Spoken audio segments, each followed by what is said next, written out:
Hi, guys, and thank you for tuning into another episode of Ultras 11. I'm Joe. And I'm Al.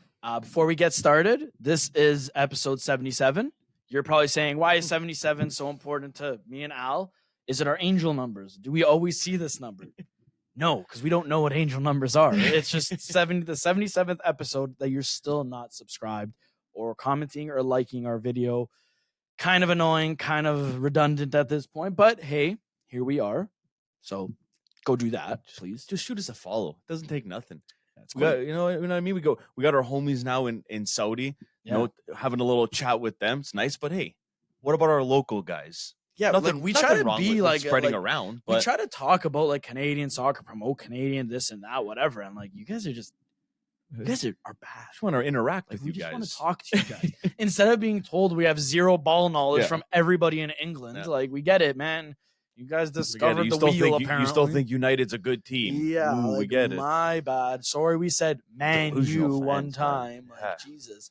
Delusional fans. On that note, speaking of United, today's agenda is actually kind of a small agenda, but we know it's going to drag on. So that's why we only have 2 guaranteed topics that we'll talk about. And obviously the team at the end. So 3 in total. We're going to start off with the 2026 World Cup and why Toronto may not be hosting it anymore. Got some stuff there. And then the second topic is we're talking about my pain here, which is fine, which always drags on. We're going to be talking about Mourinho being sacked. And Joe had a very emotional day today and a roller coaster. I've been up since 4:30 in the morning when I got the notification. But regardless of that, then that will end things off with actually building a team of Mourinho's best players. That kind of spicy. Kind of fitting, I guess. Not really. Does any Roma player crack that? What Probably better time not. than today? It's true, actually. He is going to be the main topic here, so might as well. Let's get into this stuff here. Let's start talking about Canada and the World Cup in 2026. Canada is going to be one of the 3 countries hosting the World Cup, but as of late, there's been a lot of turmoil with the Canadian soccer program. They publicly announced that they're kind of defunding it. They said that the grassroots level doesn't have any more money coming in. They're going to stop the developmenting. I think that's just the word I made up. It's okay, man. You do that a lot on this show. I guess it's terrible. Canadian soccer teams are looking absolutely abysmal. Like TFC looks dreadful. Montreal, Vancouver, list goes on. Overall infrastructure is just at an all-time low, just when you thought they were actually like moving up the ranks. So the whole problem though with Toronto hosting the World Cup, it's not so much that they don't have the ability to. They would just have to kind of expand BMO Field, sorry. MLSC has made a public statement saying like they are not going to be the ones paying for that renovation. They don't think they need to. They think it should be somebody else doing it. So then what? The city. Yeah, they think the city should be the ones paying for it, even though MLSC will be reaping all the benefits of this because they're going to be getting a remodeled stadium for free. That means then and whatever. But regardless of that, the whole problem is that's going to roughly cost $300 million. Then 90 million of that is going to come out of the city's wallet. And that's where taxpayers are now losing their mind because it's like, hey, why are we going to pay for this? Like, what the hell? You already have the money. You're already donating money here, there, everywhere. Why do we have to? Now they want to raise it? taxes. Yeah. So it's a big problem. So just getting right into it here. Do you think, obviously, like I said, like they have BMO, but do you actually think Toronto has the ability to host 5 games? Joe's 100%. You know, we've hosted big events here. There's Toronto, not even just in sports. There's big like TIFFs here, which is, you know, I know obviously not as big as the World Cup audience could bring, but still big events have been held here. You know, they've been able to deal with it in the past, and 100%. Yes, they would have to spend money, you know, for certain things to make it, because obviously, dude, with the traffic and everything down there during that World Cup it's already insane now. It'll be even crazier. So like the planning that has to go behind it, but also the money, and not just on the stadium. That's a whole different thing. But in the actual city, you know, with the parking lots that now there's, you know, not so many as there was before because they're building condos everywhere. So you barely even, you can find the parking lot. So that has to change. Like they obviously have to make, a lot more available to people that are going to be coming here, because everybody's going to be coming to Toronto, especially people in Canada that aren't close to somewhere that's also going to be having a game. Yeah. So people are going to be coming here. So as long as they kind of fix those little problems, the space they have and everything, why can't we host a World Cup? Mhm. We're more than capable. And if the money thing, which that's all bullshit, because okay, I get it. You got to spend a lot of money, but what they said, it was like 300 million or something. Yeah. You're making that no problem. Well, that's my biggest thing. Like everyone, okay, I get from the taxpayer standpoint. Obviously, like I guess we're taxpayers. Okay, I'm not paying taxes. Yeah. But maybe my you pay tax on everything, Joe. Yeah, but like for me, I'm thinking like I obviously don't know how financially speaking this all works with a World Cup and stuff like that. But I feel like something like this improves that country's economy. Whether it's like a long-term thing that it helps with the improvement of the economy, or if it's a short-term gain, I don't know. I couldn't really tell you that. Obviously, in previous countries, it's more of a short-term gain. But with Toronto, I feel like it could be a very long-term gain, considering like already with the immigration policy that they have. They already have a very neutral immigration. Like there's every single culture in Toronto. Go downtown right now, like you'll see everybody. You'll meet countries you didn't even know existed. So you already have that culture. You already have that diversity. Why not just add this? The amount of jobs that will open up, the amount like that benefits the economy in itself, opportunities for other people. If I was a young kid and I was playing soccer and my country was hosting the World Cup, like for me, that's amazing to be able to go watch professional players, not TFC. Yeah. Those respectfully average players. Joe, it doesn't mean a young kid. Us at 30, or are hoping that it actually does come here. We have a chance to go to one, at least even one of the games. Yeah. But I'm That's saying a dream for if anybody. we were younger and I found out the World Cup was coming to Toronto and I was actually able to see legends of the game play, I'd be like, holy shit, this is actually happening. And now like you're gonna turn it away because you won't be able to host they don't want to some sort of festival that weekend. Spend the money. That's it. It's just plain and simple. Like they're using it as an excuse, but that's just their thing. They don't want to spend the money. Like they're honestly stupid, because in one day, you host an Italy game or even a Portugal game or a Spain game, dude. The amount of money the restaurants, with restaurants, parking, the money that people are going to be spending on booze that day, at the stadium that day, you're making that back just in one game out of the 5 games that could potentially be here. And now you're going to risk that because, but we don't want to spend the money.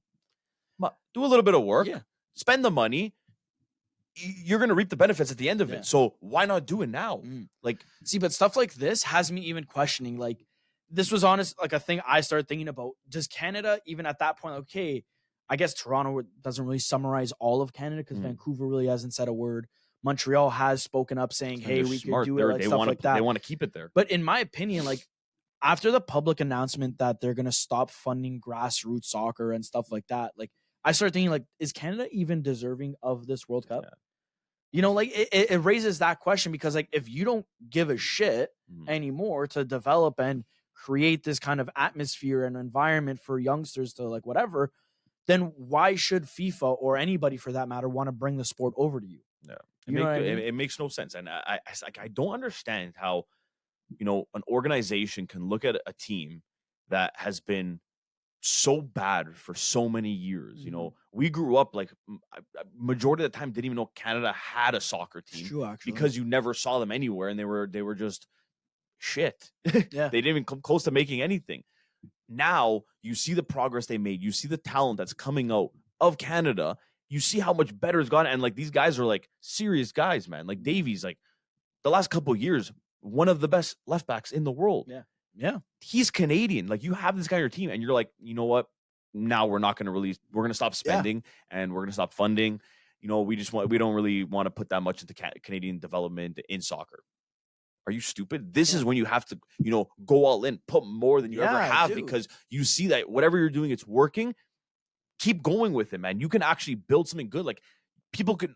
I know it'll never be like a European or a South American player, but you can actually grow some talent out of North America and out of Canada. Well, And clearly they care. showed that, you know. I know. With even like not even just Davies, you know, look at Kyle Larin in La Liga, you know, like he's been bouncing around European teams, but that's the operative thing. European teams. Yeah. Where soccer isn't just soccer, it's more than that, you know. You have Buchanan now, he making the move to Inter. Exactly. And that's not a small club. David being wanted by a lot of teams. Yeah, now. exactly. And it's like you finally have something, you have some sort of raw product. You have youngsters that now actually have a Canadian idol that they could like look up to. You know, like for us growing up, we had to look at guys like, for me, Totti, Al, Del Piero, my brothers, Baggio, like stuff like that. And it's like we had to look at European players and idolize them. That's why I care about Italy and not Canadian soccer or Canada in general when it comes to soccer. But that's because I had nobody to look up to. Genuinely nothing. Who did I have? Owen Hargreaves, who decided to play for England instead. Great example, man. Abandon your country. Yeah, like that's what I'll do now. So like I don't know. I feel like they kind of lost the plot, and it's stuff like that. Like I'm gonna be honest with you. I think Canada should be taken away from hosting for reasons like that. Like I know it's a sad thing because why should everybody suffer? But if your figureheads and whatever don't want to back it and support it, you don't deserve it. You don't deserve something like that. I mean, hey, I agree, Joe. For as much as I would love to have it here, you know, like dude, I keep saying like, hey, you know, especially with this podcast, like we gotta somehow get into like one of those games or even a couple of those games, dude. That's a dream come true. I know for you too. Yeah, it's a dream come true, and like just to be able to witness that would be insane. And the fact that like they're taking that away from us. Yeah. Like not saying just us, the fans. Yeah. No, it's true. It's so fucked up. You have people that immigrated from another country when they were younger and like, you know, they never went back home to watch their team. And this is a chance for them too. And Joe, but that's the thing. That's why a lot of these countries, they love hosting the World Cup. They love, you know, putting on the show. And, you know, no matter what, like, you know, people, you look at those stadiums in Brazil and people are like, yeah, you know, look at them now. Like they're all, you know, growing grass out of them. They're all, you know, they haven't been used since the World Cup. You know, it's just all that. But man, these places, they know, like, man, like Brazil, they knew how much money they were getting into that. They put everything they possibly could into it. And then just you make people come there that have never, you know, would never probably travel to Brazil or just, you know, never really thought of going there.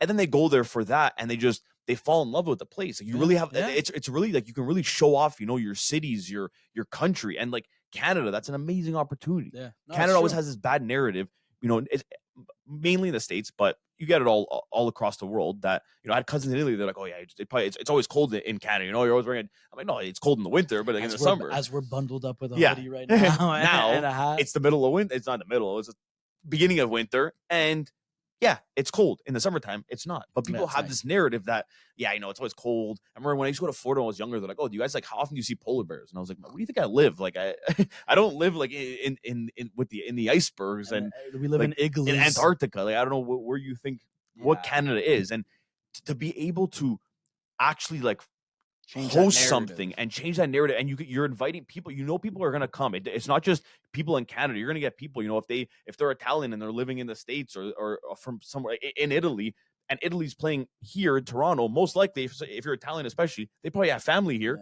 Makes an excuse, come and visit, watch a game. Yeah, you're gonna have people coming here for the first time and be like, hey, you know what? This place is like.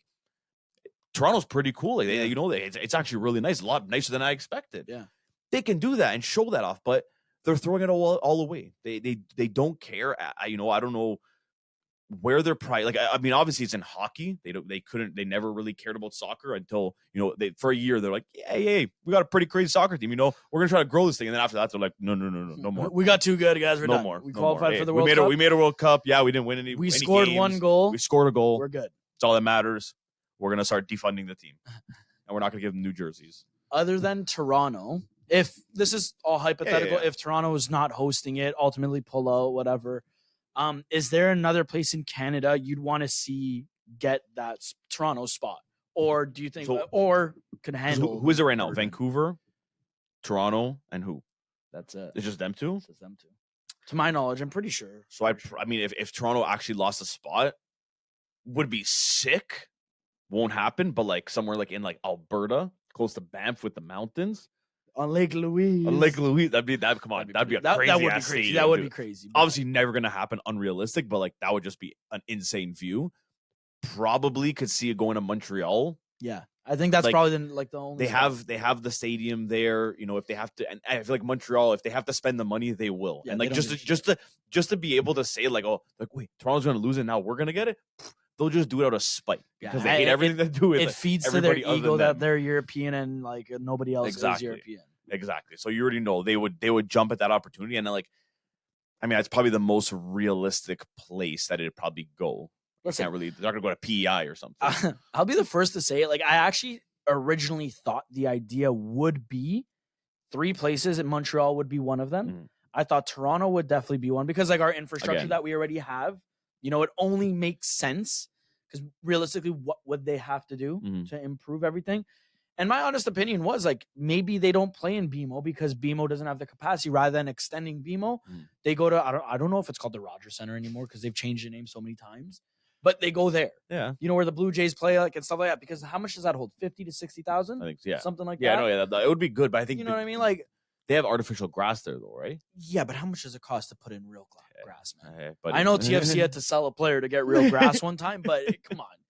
That as opposed to dropping however much it costs to extend the whole stadium. Yeah. You know, like I feel like you could just instantly switch it there. But the problem lies there. So you have selfish people like the MLSE that realistically don't want that. They want all the publicity and they want like the games to be hosted there. They just don't want to do anything to back it up. No. So why not take it away from them, give it to the Rogers Center? They already have the capacity. They already have everything there. So what, you have to drop what, 500K, let's just say? I don't know how much it would cost to put grass. Oh, my bad, dude. No. Like it still makes more sense to me than whatever, but I don't know. I think other than that, I think Montreal is probably the only place. It has a European feel. It's nice. 18 is the legal age. Maybe they're going like they'll go to like Ottawa, but then you're gonna build a whole new stadium. Yeah, and what are you gonna do in Ottawa? Go see Trudeau? Like, there's literally nothing. That's what I'm saying. Like, there's nothing to do in Ottawa. Tournament in Ottawa. I think I stayed in my hotel room the whole time. Nothing to do there. There's nothing to do unless you care for politics and you want to see that stuff. There really isn't anything to do in Ottawa. So this is very factual. If you guys are ever thinking of, you haven't been to Ottawa because you're thinking about it, don't do it. You can skip out on that. Don't do it. My mom loved it, but that's because, like, respectfully, Ma, she's a bit of a square. Like, she didn't want to do anything. This is amazing. She loved it. She's like, oh my God, Joseph, there's so much history. I'm like, yeah, sure, dude. History's sick. I do love history, but not a lot of Canadian history. We're founded off lies and stuff like that. It's whatever. Christopher Columbus wasn't even looking for North America. Let's get real. And then everyone wants to twerk for him. But I digress. Canada, get your shit straight. Yeah. Toronto, figure it out. Well, yeah, more so Toronto, actually, not Canada. Canada has their shit straight. It's Canada Toronto, too, because they, you know what, if they were a thing, they would be like, hey guys, you know what? Stop being stupid. Yeah. Spend the money. Fix what you got to fix. We're hosting the World Cup. Yeah. Shut up and do it. It just doesn't make sense to me. It never will make sense to me, especially when we were talking about it last week with Joe. And like we were talking about how they might like lose it because of like they couldn't figure out the whole situation of hotels, accommodations, this, that, whatever. It's like, buddy, it's not that hard. Yeah, you still have time. You legit also like it's not like they would have to build anything new. No, with the exception of renovating BMO Field. Yeah. That is honestly it. So they probably make some like parking lots and stuff. Oh shit! Just close down Lakeshore. Let the whole road be a goddamn parking lot. It's already a parking lot with traffic, so who cares? Like. I don't know. Not a bad idea. Not a bad idea. I'm not a project manager. I'm just a guy. I work in a restaurant. What do I know, right? Restaurants would do well. Yeah. Restaurants would do very well. I'll be one of those workers there. That'd be a good time to open up a restaurant in that area, man. But then close it down right after. Yeah, right after the World Cup. Once the World Cup is done, we're like, all right, we're done. Dude, or even like just those, liquor only. What's it called? You do like a food truck? Like you get like a permit for like somewhere in that area? Like you serve like something crazy? Poof, buddy. Start my own watch party for every England game because I know those guys will be lost in the piss every single time. And they're, buddy, once they're lost in the piss, you know they're spending money on food. Yeah, they'll just give me money. Eat spuds. See, this is why Toronto needs to have the World Cup. Support local businesses like Sloppy Joe's. Oh, I was gonna say like me and Al, but yeah, that too. Actually, I'll be there supporting. I'll be out. You'll be cooking. I'll be outside interviewing people about soccer. Double header. Yeah. Many streams of income. Ultras, X, Sloppy Joe's. Soon. All right, Al. Coming. Next topic here. We've overstayed the welcome time with Canada. So. That I know Joe hasn't been waiting for. Rip off the Band-Aid. Let's just. You guys have been waiting for. This morning at 4:30 a.m. Yeah. News dropped. Mourinho has been sacked. Yeah. Joe, unfortunately, maybe had to go pee that time, woke up in the middle of the night, looked at his phone, just checked the time, saw the notification, and he's been up since. Yeah. So it's been a... No, Fought Mob, I think, hacked the maiden frame because I'm always on Do Not Disturb. My phone vibrated. I don't know how that happened unless it was in my own head. It, man. It was Mourinho sending you a signal. Maybe I'm like the Long Island medium. Like connected with Mourinho. Yeah. He like sent you like a little ping in your head to wake up and you're like, holy shit, he got sacked. Oh my God. It was honestly came as a surprise. Okay, no. But not really. But to get into it, I was gonna be questioning you. Simple. I'm taking control today, obviously, if you couldn't tell by now. Because I just wanna pick Joe's brain a little bit because I am very interested because I've been on this end, especially the last couple of years, a lot more than he has. So I really want to see how, he feels after this. So first off, start things off. I know when we watched the game here on the weekend, you kept joking like, oh, dude, if he loses, he's sacked. If he loses, he's sacked. Did you actually believe that? Or did you, like, today when you woke up, like, were you actually surprised by seeing that news? So, okay, in the heat of the moment, I've said this before, in the heat of the moment, I'm always the first to call for, like, a fucking rebranding, revamping. Everybody must go. Honest Ed's clearance sale. Let's go. Get rid of the whole team. Explode the project. Let's start fresh. Obviously, once the dust settles, reality kicks in for me. I did sense like there was turmoil with Mourinho and Roma, but I didn't expect them to pull the plug simply because it just didn't make sense given our financial situation that we're in. Given FFP, given everything like that. 1.5 mil to spend? No, negative 0.6 mil after we got the fine. Okay. That's how much we could spend. Now, after sacking Mourinho, we are, 3.5 plus 0.6. What is that? You're good at science. 4. What? 4.1. Yeah, 4.1. We're negative 4.1 now. So we could buy a lot of players with that. That's not bad. But no, I'm not shocked, but I am shocked. I'm just shocked because it doesn't make sense. Which one is it? I'm 50-50, dude. I'm telling you, this whole day I've been trying to rack my brain around what happened and how this all unfolded and just everything. And I don't know. Like, I'm shocked because it doesn't make sense financially speaking, and especially how the Friedkins have been. They have been very calculative with almost everything they've done.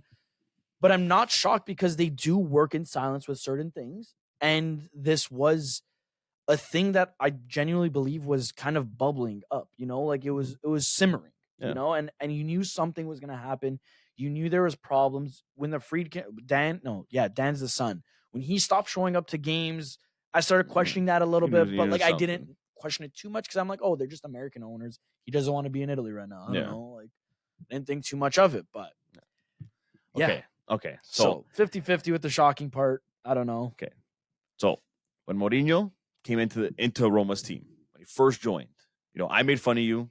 You were a little bit on the fence at the moment. You didn't like him, but you're like, yo, this like you were kind of amped because you're like, wait, this might be actually turn out to be something, good. And then after the first season, you guys finally won a trophy, and it was a very long time. So that felt nice to actually know what it feels like to win. Last year the league again wasn't a very good run, but you made that run in Europa League. You were, buddy, on cloud 69. I remember going into that. Like you were so happy with him. You really liked him. You loved him. Now this season, I feel like you kind of were a little wishy-washy. To this point now, once we got here, did you want him to get sacked? The best way to describe this, I would say it's like a shotgun wedding. Okay, I was forced to marry somebody that I didn't really know or want because you knew Mourinho. I knew Mourinho, but like I didn't know Mourinho. I saw what he brings to other clubs. You didn't know what it feels like he's your coach. Yeah. So like it was almost like I was forced into this, and I was forced to like him because it's my club. I want to support my club no matter what. Didn't know, and then I started finally actually falling in love. I started actually realizing what Mourinho's ability is. It's bringing the fans together with the team, that unity. And I didn't want to see him sacked because of that reason.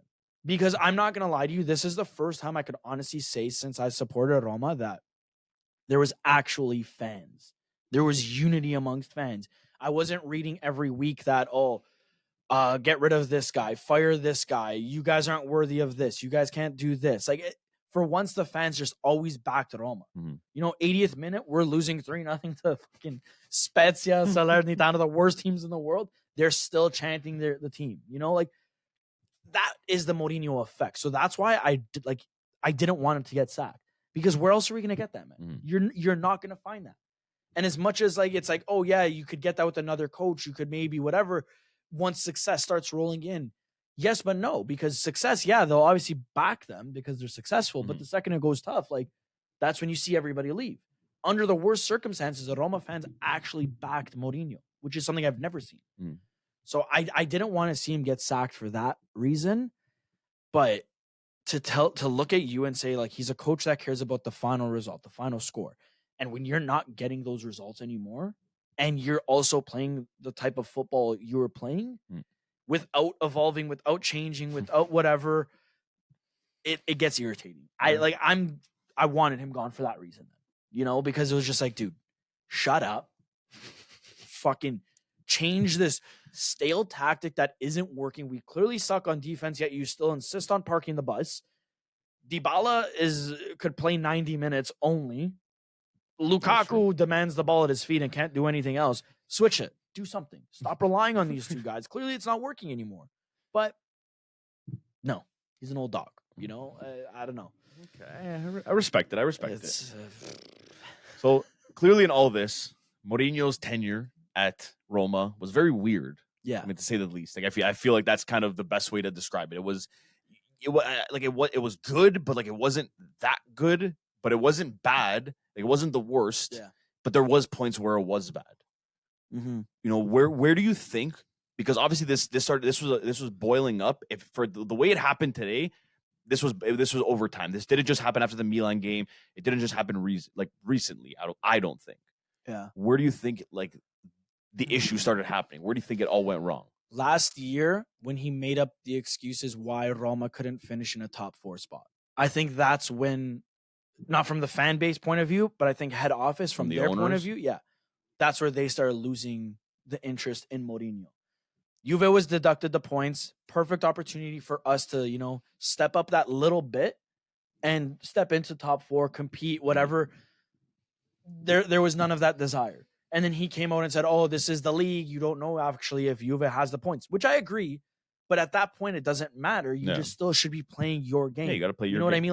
Like he used that as a crutch because he didn't know what was happening with Juve. It doesn't matter. Yeah. You had that gap at that point. He was true with the statement. Yeah. But like again, you got to worry about your own team.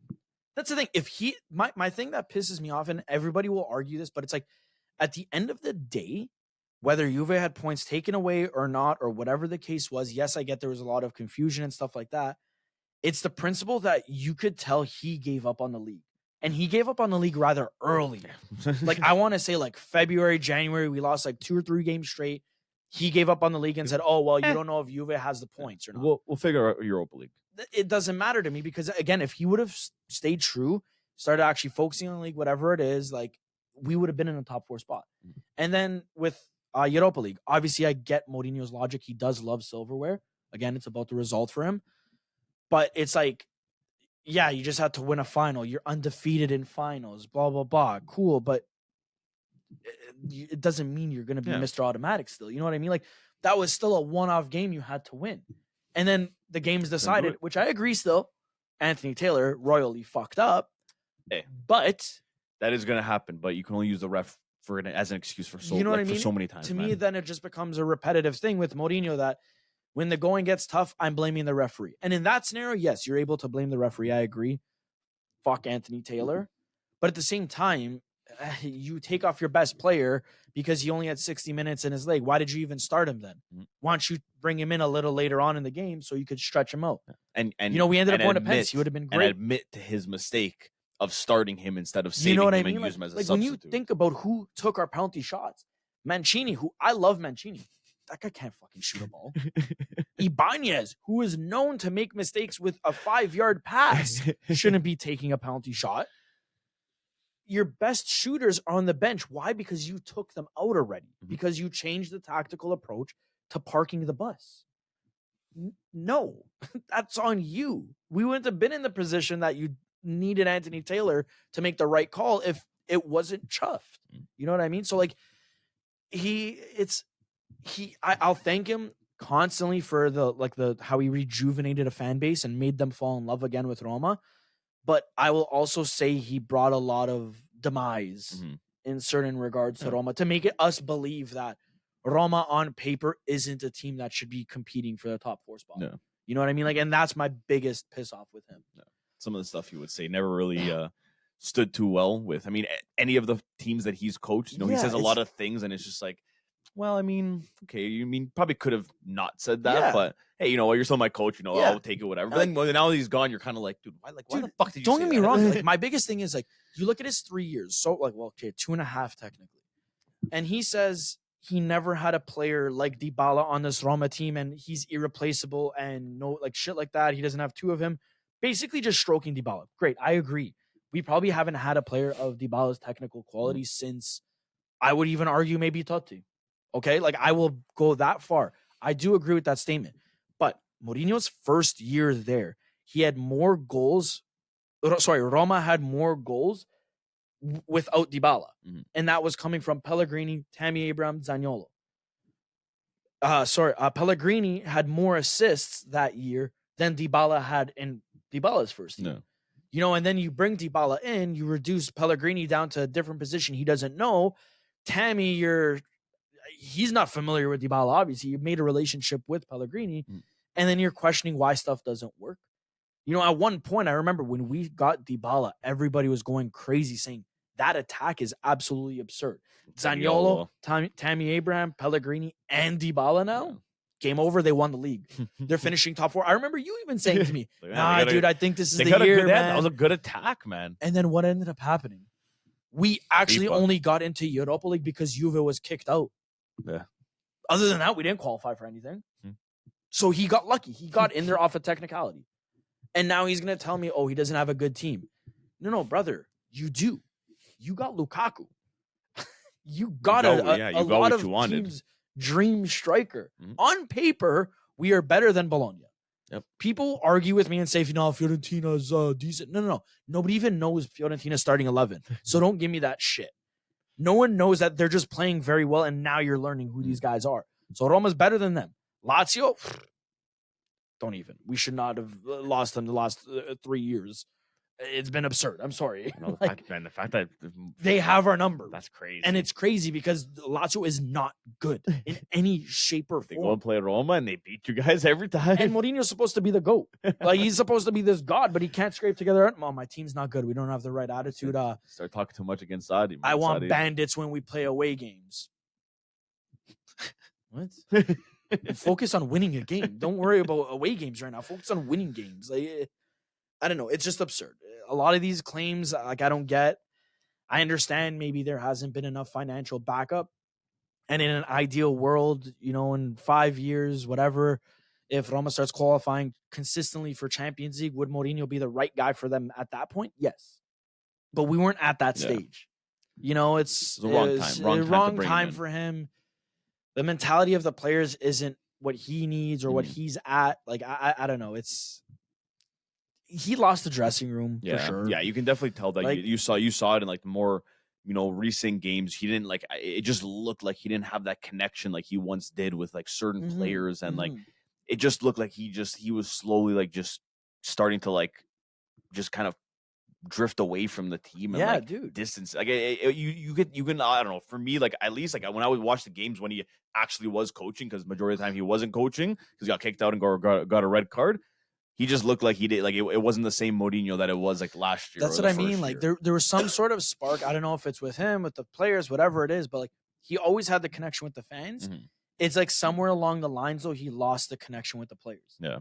Maybe it's him constantly saying Dybala is the greatest thing in the world and not talking about any other player on Roma.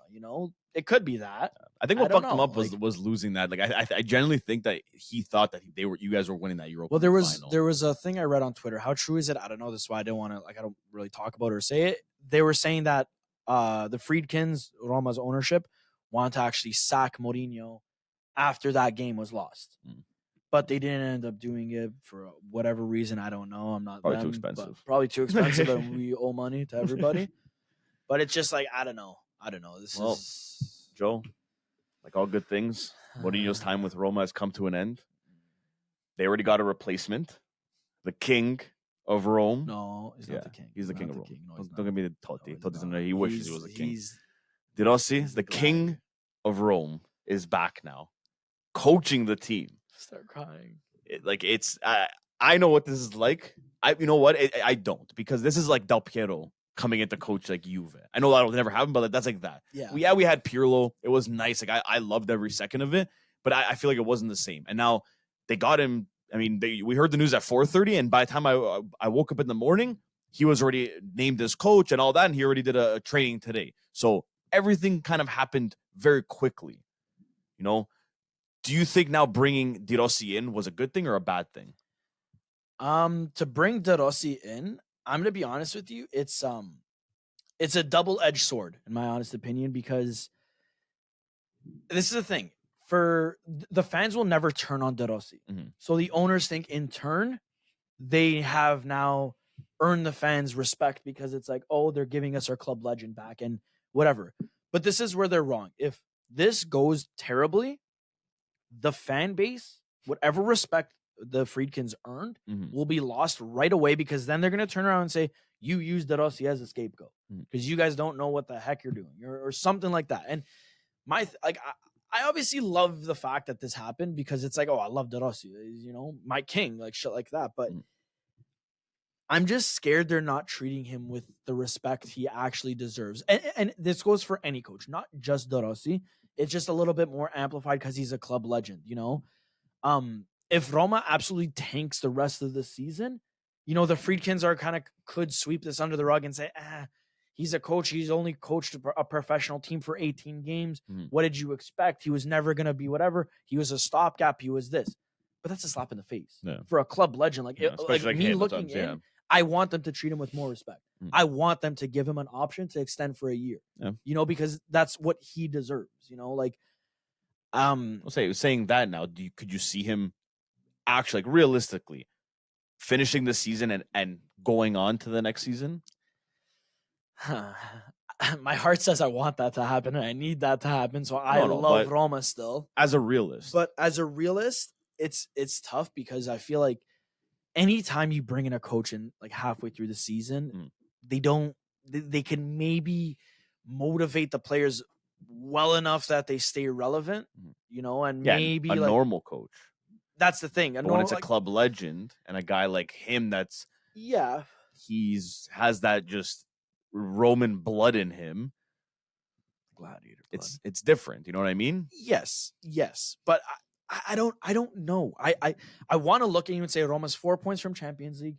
Bologna, Fiorentina, Lazio are ahead of him, but they're all three teams could easily draw points. Roma could easily slide in, blah, blah, blah. They have their next 3 games. If anything, it's the perfect time to integrate a new coach, because they're against like weaker sides. In quotations, I'm putting weaker because Mourinho has now made me believe that we are not better than anybody. But regardless, it's a good time to integrate, but it's also like nobody really knows what to expect. You know, and for me, I wouldn't mind seeing him in like another year after this, like 5-month spell, whatever it's going to be. Then come in full tilt as the coach, just because I've said this before and I'll always say it. Roma, what they genuinely needed when the Friedkins became owners, they needed a huge overhaul. They needed a fresh start, a ground zero project, even though Roma's been promised that for how many times, whatever. But, you know, we were in a shit ton of financial problems because of Monchi and Pallotta, like during that era. Now, Friedkins come in, you have the freedom to do whatever, this, that. It would have been nice to see them appoint, like when they originally got the ownership, it would have been nice to see them appoint a young, bright coach. Yeah. You know, a guy that you kind of, I know a lot of people are going to say like, oh, only Americans talk about this, but I'm going to say it like something like a dynasty. Yeah. You know, you get a young coach, you don't know what to expect, they don't know what to expect, and you grow together. They evolve tactically, you evolve tactically with them. To build something. You build something with them. I would have loved to have seen this happen 3 years ago, because then it's like, okay, now we're on year 3 of Project Zero, and, you know, Is it working? Is it not? Okay, let's get rid of him. Mhm. Let's get somebody else. Let's get somebody with a little bit more experience. Instead, you went for the alpha, a guy that's accomplished everything that he could possibly accomplish, and now you're regressing to a guy that almost got a Serie B side relegated within 18 games. You know, like the logic there is a little bit weird, but why would De Rossi accept this role if he didn't believe in himself? You know, and I guess that's all we really have is belief and hope. That's the Roma's autobiography. That was said very, very, very well. That's what I'm going to do. Now, you guys got a game coming up this weekend, Mhm. De Rossi's first test, but also I wouldn't even say I would probably start kind of watching him and putting that pressure next week, because this week, like, he doesn't have that much time.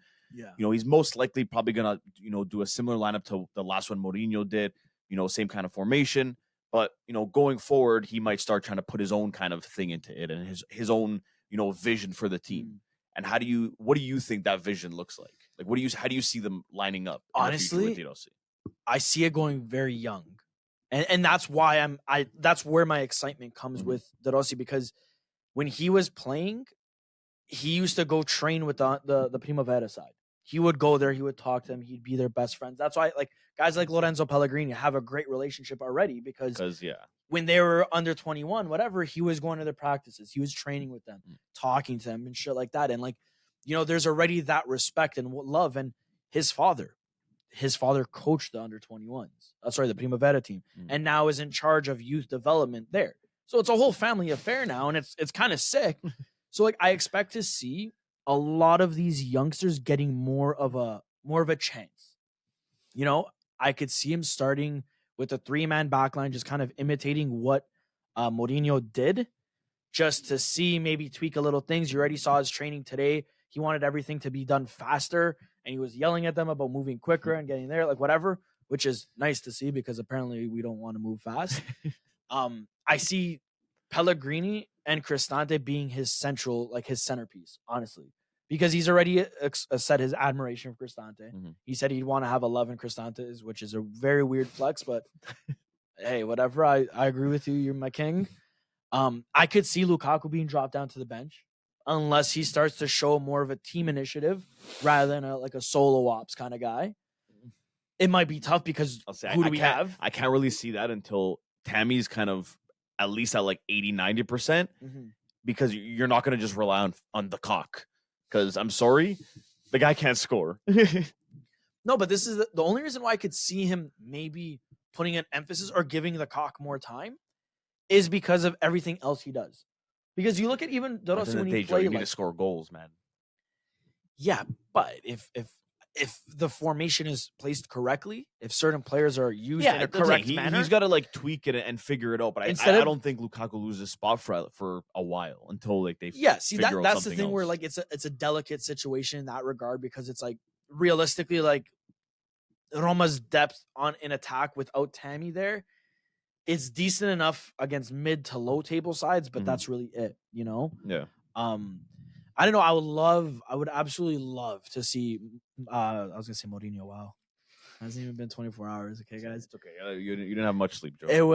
I would love to see De Rossi go with a 4-man backline and like a diamond in the middle, kind of like Allegri did for a while, because I think that's where you'd get the best out of Roma. Do I see him doing it? I don't know. Just because, again, he doesn't even that's the thing that's crazy to me, because you don't know what to expect. Yeah. If you go based off his games at Spal, he played the exact same way as Mourinho, almost like not tactically, but I'm saying formation. Yeah. Exact same way as Mourinho, 3-4-2-1. But it's like, is that even his preferred formation, or was that like, oh, I have to do this because what he had available, you know? Yeah. So you don't know. It's genuinely a fresh start in so many ways, and I don't know. I just hope to God he's able to do something, turn the ship around, or at least steady the ship, you know, like do something, bestow some wisdom on these youngsters, bring up some more youngsters, help create some sort of family atmosphere in Rome again, you know, because that's what I think the team itself needs, you know. Yeah. Like, it was nice seeing Smalling actually training again. So who knows? Maybe there was all conflict. So that was probably beef. You know, like it's stuff the fact like that he showed up, he came back today to train like this the day Mourinho gets sacked. that just shows you I'm right telling there. you, like that's he had and that's the something thing. with Like him. that's where I prefer a guy like De Rossi because he played. He's like kind of new to the whole coaching thing, so he will be a player coach in a sense. You know, not like Yeah. a team whatever, like maybe like Mourinho is or Pep or whatever. De Rossi will focus on the individuals and relate. You know, you look at what guys like Rudiger said. Rudiger right now, who is playing on Real Madrid, posted about De Rossi saying, "Congratulations, legend." Like it goes to show the levels of this man as a human being. So I'm hoping he's able to give that to the fans, to the players, and maybe we win the Europa League, finish top 4, we extend him, and he's there for 10 years. Hey, But one step at a time, Joe. One step at a time. Top four. Just get the team playing, some good football. That's what you want. That's what you I really just want. want my Roma back. That's what you really want, Joe. It's like, was it Maldini that said, I don't know what they've done with my beloved club. That's what I'm at right now. Bring in the Italians, baby. De Rossi sacked one of his assistants because he admitted it today. He was a Laziale. And De Rossi said, all right, no, you're out. No, fuck you. Sacked him, baby. Can't bring that negativity to the Don't team. need that negativity. Doesn't matter if you're loyal to De Rossi. If you're not loyal to Roma, it's all that matters, baby. Yeah, it's true, man. Fucking It's kind of like a shitty situation for him to go into, and especially like for them to ask him. But he at some point had to say yes, and said yes to coming back and wanted to actually take this challenge. So I'm excited to see what happens with this team, man. Going with what you're saying there, they offered him De Rossi this job when the Friedkins first came up, and like they were sacking Fonseca, and De Rossi just got his license. Like he was one of the names, and he declined it. And it was like everybody understood. It's like as much as we want to see De Rossi back, Yeah, you want to get him everyone at the right understood time. because he even said, "No, I don't want to do it. I'm not ready. I don't think I could handle it." Blah blah blah. Whatever.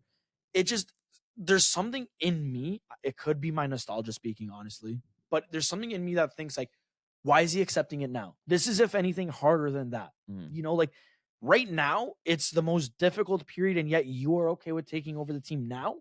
But all that time ago, when you could have had a fresh start, transfers the way you wanted them done, a whole summer to go over it, whatever, you declined that. Why?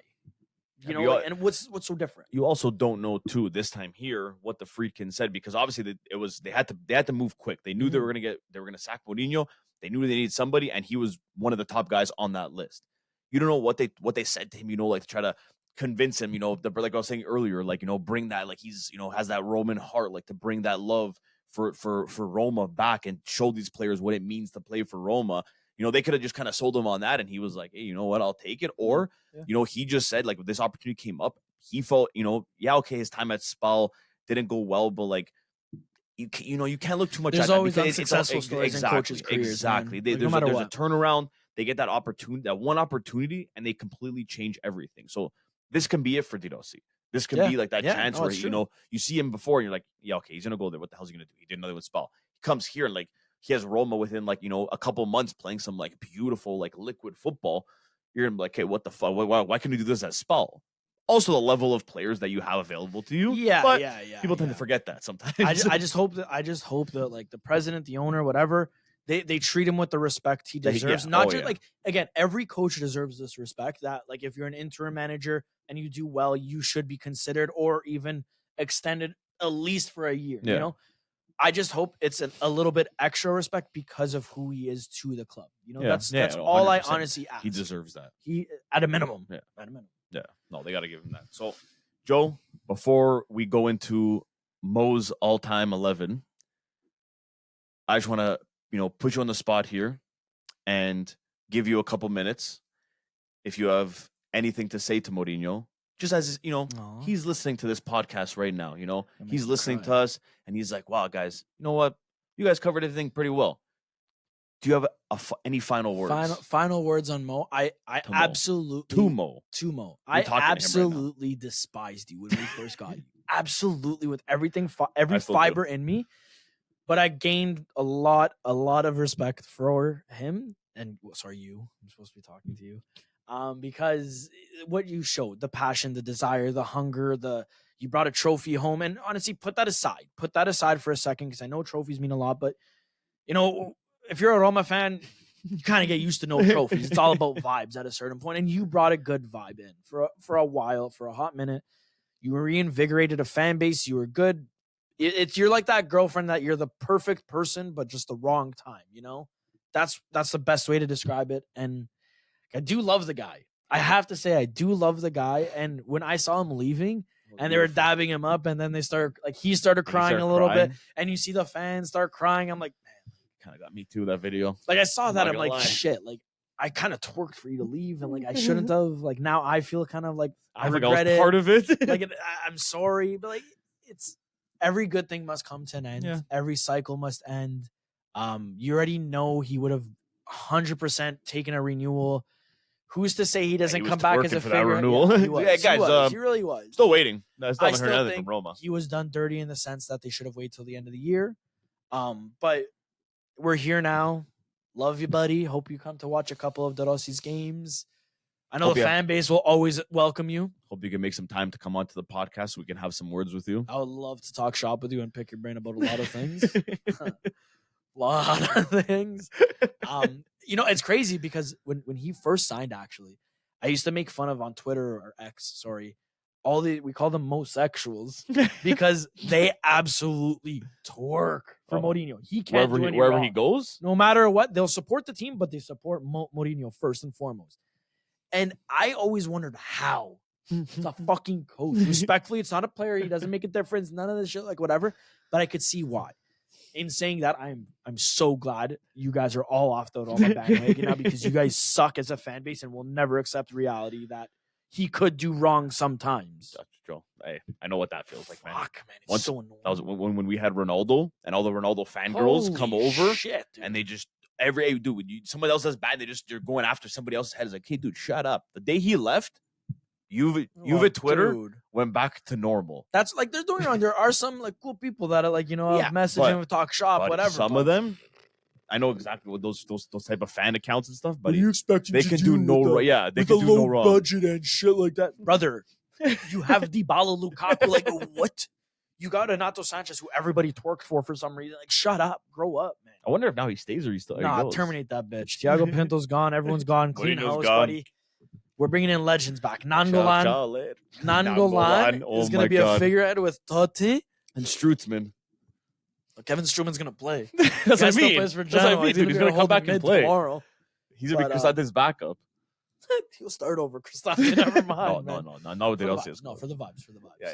I get. But let's get to Mourinho's team. No Roma player. It won't be a very sad one because you're not going to be naming any Roma players. So you won't have any connections or anything. Because he's coached too many teams, and respectfully, and I'm not even respectfully because you know this too. No. I literally when we talk, nobody on Roma gets into the team. Yeah, it's so to get into it. We're gonna change it. We are gonna have a little bit of restrictions. We're not gonna do like the team thing, like two players from the same team or three players from the same team. We're not gonna do that. But to keep it a little bit frisky with the whiskey, we're gonna only do one player from each nation that you can do. What are you laughing for, big shitties? I don't know what's with these random like puns you always do, like the play on words. Yeah, it's a little frisky with the whiskey. Yeah, I'm feeling frisky with the whiskey. It's so weird. But anyways, continue. Yeah, we're only gonna do you're one. Weird. You're weird for thinking it's weird. You're weird. No, you're weird. We're only doing one nation. Frisky with the whiskey. You can choose whatever you want. No Roma players. Yeah, because none of them would make it. Like the Saturday, like a zero. Karsdorp. Yeah, I got other teams every 3 games they get into a fight. You just see Karsdorp. Maybe he stays in now. Oh yeah, he's happy. He's twerking, dude. You're gonna see him in the red light district tomorrow morning. A Dutch guy. He's literally twerking. 100%. Smalling's not vegan anymore. Yeah, he's back. He's back. No injury. He's good. Who wants to start? You want me to start? You want to start it? Hey, I'll give you the go ahead. Cheers. All right, so I'm gonna go with. You know what? No, I'm gonna make it even more difficult for us. I'm gonna go with his latest formation. We're gonna do 3-4-2-1. Okay. Because apparently that's his go-to, even though it isn't 4. No, you know what? Okay, I feel like I'm being a bad guy now. We'll go with his real formation that he loves, 4-2-3-1. Okay. His favorite formation. We'll go with that. Yeah, I learned a lot about you more in the time. Joe did his research. So in net, we're gonna go with Rui, but no, I'm kidding. In net, we're gonna go for Peter Cech. Petr Cech. Okay. However it's pronounced, Peter. Okay. But Peter, Czech Republic, Chelsea legend. Okay. Czech Republic, don't do it again. Don't think there was any other ones. There but is probably like Stanislavski or Yankolovsky. Okay, so I'm just trying to think what team I want to pick off of. Okay, I'll go left back, and we'll go with Ashley Cole. Ashley Cole, left back. I was gonna say, Chelsea. wait, we can't do Chelsea. I did Chelsea, but I just realized nationalities. Nationalities, buddy. Yeah. Okay, I'm gonna go with. So you got to be careful with choosing who you're gonna choose nation-wise. Christian Kiev because he's Romanian. No, I'm gonna go with on Inter Lucio, Brazilian, solid, won trouble together. So it's hard to argue that he's one of his best center backs. Mm-hmm. Okay. Now the other center back, I'm trying to think. Was he there? I don't think he was there with Mourinho. Just make it easy. Okay, actually, you know what? I can make it a little bit easier.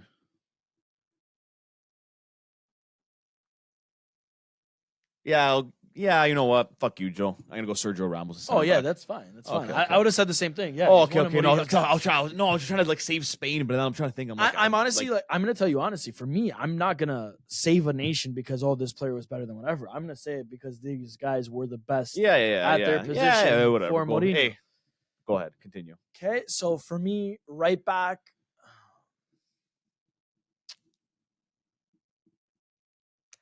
I feel like I'm just literally picking all Inter guys right now, but like it's hard to say this guy doesn't fit in any top 11 team when he's allowed to. I'm gonna go with Javier Zanetti, right back, literally like one of the best of all time. Man. So fairs is fairs. That's fair. Mm-hmm. That's factual. Now two defensive mids. Okay, one of them, didn't get a lot of praise. World Cup winner. Very solid defensive mid. Also played for my team, but was coach under Mo for a short period of time at Real Madrid. I'm going to go with Sami Khedira. I knew you were going to say that. Yeah. He is, honestly, I will say he is underrated. He is underrated. He is. It's tough to argue I hated him. He was used, like, it was crazy because Juve used him in a different way. In Spain, he was used another way. Like, just good player, high so IQ. Versatile, man. Yeah, very high IQ.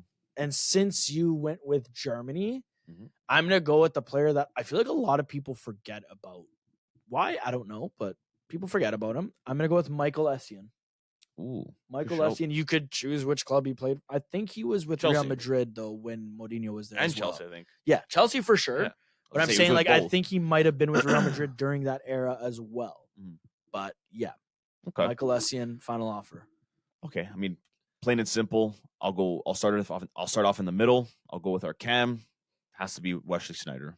Picking a lot of Inter players, but coach under Mo, man, that year there, I hate to admit it because I hate Inter, but he was one of the best players on the planet that year. Yeah, no, he was phenomenal. Arguably, man. People say he was robbed of a Ballon d'Or. I don't think so because again, during any era of no matter how good, Ronaldo, no matter how good you did, you weren't better than Messi or Ronaldo in those years, man. Like it sucks to say, like it sucks for those players, but fair's fair, man. Fair's is fair. That's fair. Yeah. Left mid, I think I kind of spoiled it. It's kind of a no-brainer. I'm gonna go with on left mid. Okay. I took the Portuguese option. I know, whatever, sue me, but literally one of like Mourinho's best players. I mean, so it's you could put him striker, you could put him left mid, but I feel like there's more it's options kind of that inevitable are good at striker. You're gonna go with him. Yeah, you have it's gonna happen. On the right,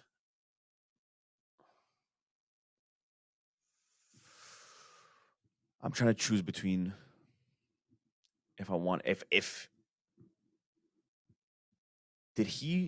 was he there when they signed Bale? You know what's funny? I was actually thinking about that when we were talking about when I mentioned the CDM. I was thinking in my head like, hey, Gareth Bale, was he there under Mo's era? And I don't think he was because I think that's during Ancelotti and then Zidane. And then that's it. Ooh. I know who you're going to say now. Who? Eden Hazard. No. Oh. I was actually going to, but there's somebody else that Mourinho coached at his time with Chelsea. Mohamed Salah. Mohamed Salah. Yeah, that's actually a good show. Yeah, that was a good show. You reminded me of that. I was like, wait, hold on 1 second. I was gonna go Hazard left and then just put Ronaldo up top, but Funny because he always actually says the same line. Oh, people know me as the guy that sold Salah, but I'm also the guy that bought him. yeah, okay, Shut up. Dude. You didn't play him. Like, I don't get the relevance. Hey, you got the last position here now. See, this is easy, but it's super tough because for me, I look at all the players like whatever, and like you look at the strikers this man has coached. Wayne Rooney, we can't say because English. We already said it that. But then there's still Ballo, who, okay, I know everyone's going to say that's our Italian bias, but at that point, Ballo was actually very close to untouchable. You know, like everybody says it about him, like whatever. You have Ballo. You have Samuel Eto'o, one of the best, if not the best African strikers of all time. You have Didier Drogba. Lukaku. Zlatan Ibrahimovic. Like, there's a long, long list for this man that you could choose from. Look.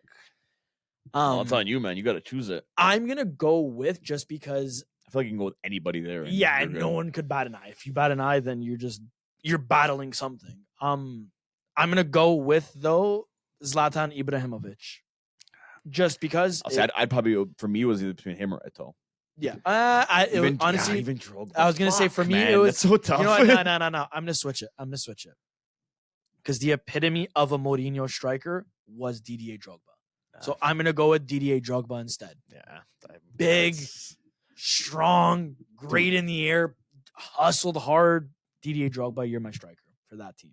Dude, every week we make these teams, and I feel like every week I come out of the episode and I'm like, in my head, I'm like, fuck, that was probably one of the best teams that we built so far. And like every week it just keeps getting better and better. I think that left back team was my favorite still. Oh, that was the best one. But like on paper, the best team, like, dude, this one's up there probably with this one, and I think the Messi one were probably the two of the best. No, this and the Ronaldo one.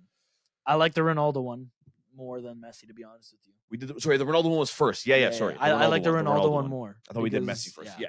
There's something about that team. That team there was gross. Maybe because we had a Canadian in that. I don't know. Could be that. That in. See that? Jean-Paul Peaks. A little bit of appreciation over there. Too, but guys, I think that's it for today's episode. We know we bored you guys. Well, not bored, because a lot of you guys will like to hear what Joe said about Roma. I mean, it's gonna be super good. No, but in all seriousness, I feel like it was the perfect time to do this episode, considering it happened this morning. It's funny. We were going to do an episode yesterday, and I'm like, nah, I'm kind of tired. Could we do today? Man.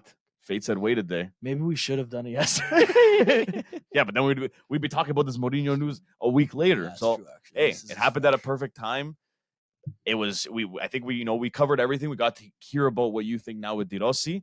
And, now all we can do is wait and see what happens. Yeah. Because I feel like there's a lot of exciting things that's going to be coming from this Roma team. I know you are very scared and skeptical on that side, but me being on the outside, scared, man. I'm kind of like looking at this all angles. And like, for me, I think it is a good situation for you guys. I think it could be a positive thing. And the way your fan base is and the way the locker room will listen to everything he says. And I feel like they're going to back him. Like he's, they're king and they're all the gladiators going out to war for him. Like I genuinely, and like, hey, buddy, I'm maybe just blowing smoke up your ass right now, but that's genuinely how I feel. You're romanticizing. It's making me hot and bothered. That's genuinely how I feel. I could be completely wrong. I am a lot of times, but I'm also right a couple times. Listen, if it's one thing I've learned from being a Roma fan is there's always some sort of silver lining / light at the end of the tunnel. So that's all I'm looking forward to. The light at the end of the tunnel.